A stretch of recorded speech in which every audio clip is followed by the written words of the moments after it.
What's up, y'all? Welcome back to All Gas, No Brakes. I'm your host, Adam Cole. Nothing's quite as jarring or terrifying for a musical artist than switching up stylistically the direction that their sound is going in. The artist has created and defined their fan base, and the fans have become equated with the sound and feel of the artist's discography. But let's say, for sake of argument, you get bored.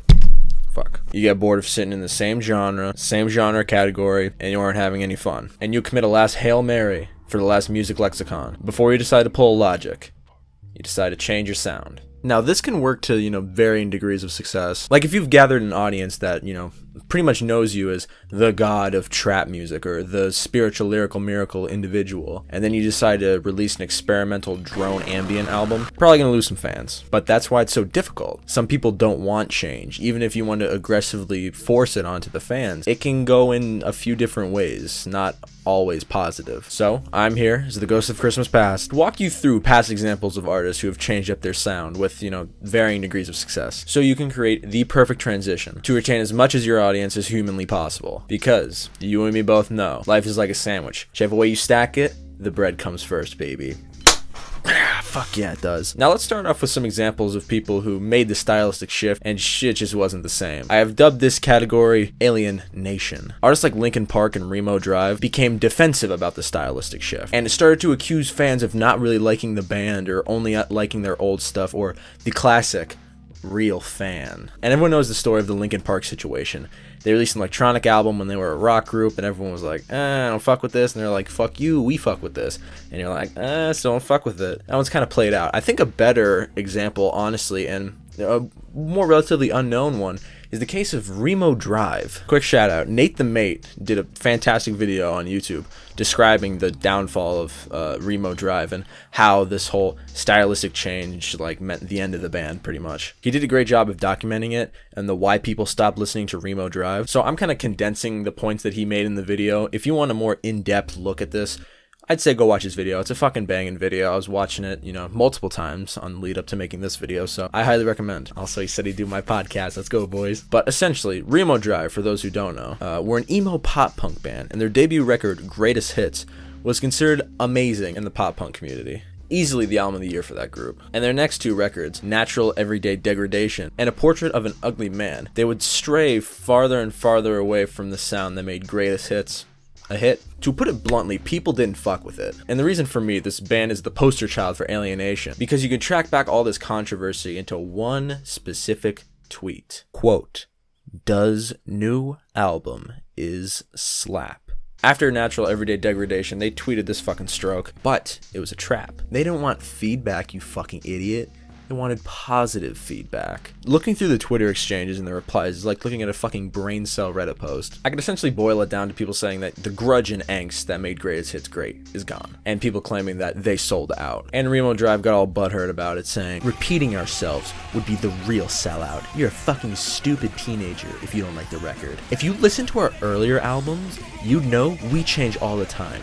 We're evolving, and we're not afraid of losing people who don't fuck with it. If you think our last record was so good, pick up a guitar and make it yourself." Yeah, maybe not the best marketing decision, you fucking idiot. Camera cut out. What the fuck was I saying? Oh yeah, I'll give the PR guy the benefit of the doubt. Maybe he was shit-faced from the night before, but that's not how you communicate with people who enjoy your music. I mean, granted, they really didn't enjoy the music you were putting out, but they're still fans nonetheless. They go out of their way to communicate with you and tell you how they feel about the new record when you fucking ask how they feel about the new record. It just causes unnecessary alienation. But those are just the worst two that come to mind with alienation immediately. This category I've dubbed loose lips sink ships. Now, there's not really a main figure. These are just personal things that I've realized from bands that I enjoy over the time that weren't as crazy where people didn't like it, like Remo and Linkin Park.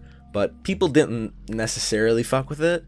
But, they didn't whine like little bitches about it. They just made their music and shut the fuck up. Groups like Brockhampton changed their sound to be more experimental off Iridescence, but the mainstream hip-hop kind of rap that they were going with. The experimentation didn't really please a lot of fans, but they went back to their sad boy ways. Yeah, be jealous, I got ginger. Fuck you. Artists like Jack White, when the White Stripes broke up, he was essentially making cool coffee house rock, and people didn't really fuck with it. But again, he didn't cry about people not fucking with his music. So he went with an even weirder direction and made one of the most banging records of 2018. Everything, a group who I'm working on a video about, stay tuned, went for a more dark and stripped down sound on A Fever Dream. And the fans weren't really feeling it the same way they were for Get to Heaven, this fucking Sonic fireworks show. But they just like making music, and they don't whine when people don't like the music they make. And people see that, and they don't get a sour taste in their mouth when they hear you talk about it. Logic is a great example. For the majority of career, he had a fat shit taken on him by everyone in the hip-hop community, because people didn't fuck with the direction he was taking his music in. But again, he stayed quiet. He just made the music he wanted to, and then decided, you know, since he's retiring, might as well bring it back to the old days, and made a pretty good fucking record and no pressure. Arctic Monkeys is a very weird case, going from the garage rock sound of like AM and classic records like that, going to fucking like moon, jazz, lobby music. It was a really fucking weird change that, so weird I did not think anyone was gonna fuck with it, really. But I'm glad that they found success, which again, you can find success, you just need to wait long enough to find an audience. If you think it's good, there's probably someone else in the world that also thinks it's good. There are Twitter threads condoning bestiality. You can make any type of music you fucking want, seriously. And possibly one of the most well-documented cases of an artist's slow decline, Fall Out Boy. The slow, gradual fall from emo rock to pop. They knew that they were losing an audience, but they wanted to move away from a certain type of audience and welcome in a different type. It's all perspective of how you handle feedback. Are you going to be a pussy and cry when someone gives their opinion? Or are you going to take it on the chin and just quietly keep making music you want to make? And this category I've dubbed Close But Not Quite. Good song, by the way. Everything is recorded. Epic. Sampho? Yeah.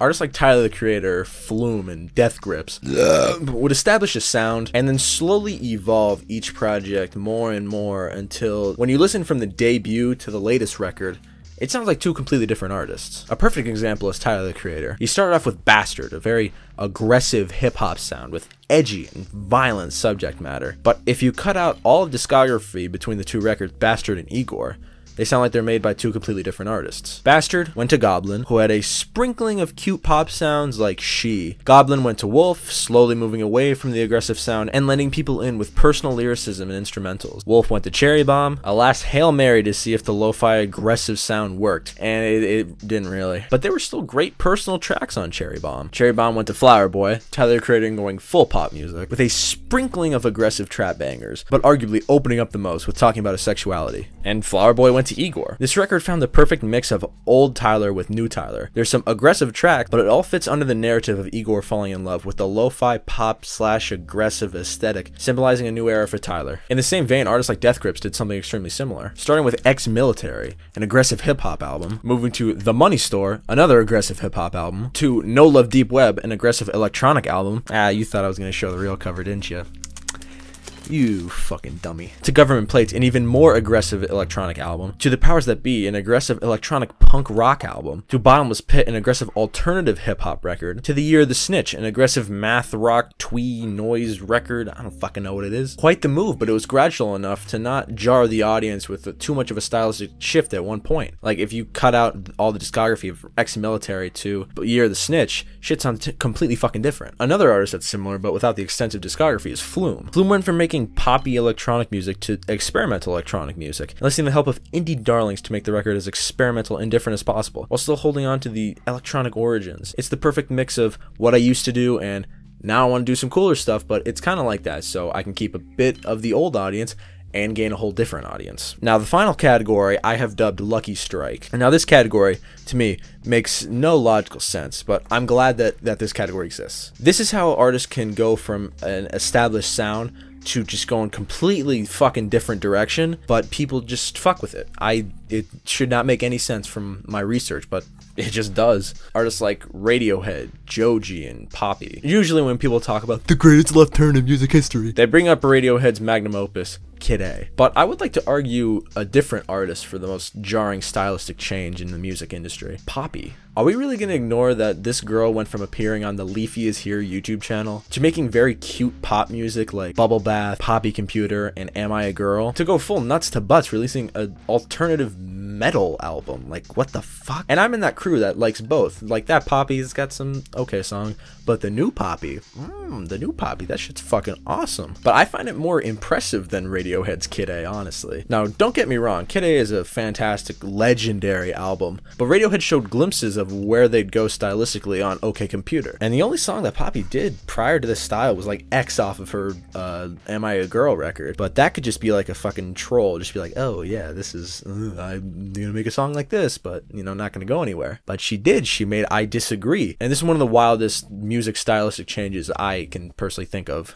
It's so wild to me because the stan community around Poppy is still fucking huge. People who listen to Melanie Martinez, Doja Cat, and fucking Ariana Grande are bumping I Disagree. That, it makes no sense. It makes no fucking sense. But I don't want to disregard the aforementioned Radiohead. It is a legendary album. Kid A, fantastic record. And back in the day, that was one of the biggest stylistic changes in music history. They went from their garage rock sound on their earlier records like Pablo Honey and The Bends to this weird ambient electronic music. And I'm simultaneously fascinated and curious how this band did that and became the greatest rock band in the world when Linkin Park did that. Everyone just shit on them. Anyone like to explain that in the comments? I would love to hear a breakdown because I can't wrap my little brain around it. But another person that doesn't get brought up enough in this conversation is Joji. Joji went from rapping about dick and balls to peaking on the Billboard charts with Ballads 1 and turning himself into a certified TikTok dance with Gimme Love. And I have to say, I'm excited to see how Nectar turns out, because on my Instagram, shout out my Instagram, I was plugging that I'm making this video, and on the thumbnail obviously is Joji. And someone asked me, they were like, are you going to focus on Joji from Filthy Frank to Joji, or from, you know, In Tongues to Nectar? Because they're two different types, and I completely agree. I never even thought of it like that. Joji from In Tongues EP was talking a lot about, like, very, very sad and depressing, like, suicidal lyric type shit. But now in Nectar, it's more like upbeat with some sad lyrics, I guess. Interesting nonetheless. I still don't get it, and I find it so fucking hilarious that people didn't know Joji was Filthy Frank, and seeing people get pissed that their fucking idol, their god, who created Gimme Love and Slow Dancing in the Dark, was eating some dude's hair baked into a cake. The memes that happened after that were fucking hilarious. I highly recommend. Another honorable mention in this category, Kanye West, Jesus. I still don't know how he made, you know, an experimental hip-hop album after he made like Soul Chop samples, Sad Boy, Magnum Opus, and then went to that. I don't know how people liked it. I think it's just a testament to how like progressive and fantastic Kanye West is as an artist, but we're not going to bring this up. And one last honorable mention I want to squeeze into this category was David Bowie with his Black Star, his final album. The alternative jazz pop style of the record really made it a fascinating final album, and I'm very glad he took the leap to create something so experimental from his older stuff, especially with him talking about dying on the record and him exploring his own mortality, and seeing the record be embraced with loving arms from fans and critics alike. It's just a very wholesome thing. But yeah, if I could wrap this video up into a nice little Christmas present and give it to an artist who's trying to change his, her, or their style, the best advice I can give is just don't be defensive about it. If people really don't fuck with the new sound that you're going for, just fuck them. Who cares? Just, if you like something, there's an audience for it. I will guarantee that. If you want to make a fucking like album about you just like farting into a mic, I will guarantee there's at least one person who likes it. I mean, people listen to DaBaby, am I right?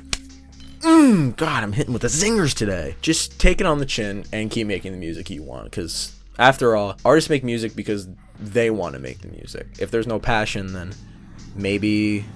Sorry, I'll let this fucking motorcycle pass while I'm trying to make my point. Just keep making the music you want to make. The fans will come. Boing, that's the video, guys. I'd like to thank Nate the Mate for helping me in the little Remo drive portion of the video. Honestly, that kind of gave me the kick in the ass to start making that video, honestly. And a huge thank you to my Instagram, @abucketofjake. Follow that shit. Where I pulled my following and I asked who had the biggest stylistic change in music, because I was kind of stuck on only a few names. And you guys really helped me. You gave me a bunch of people that I wouldn't even think about. And it's really helped me making this video, because it even led me to discover things I wouldn't even consider. I'm like, oh fuck, I didn't even think of that. Podcast is going strong. Thank you all for listening. The Crime Dog episode dropped 2 days ago, and I have a new episode coming out on Wednesday featuring the YouTube god Luke on Demand. But yeah, that's about it. Thank you for watching. I appreciate it from the bottom of my shriveled up heart.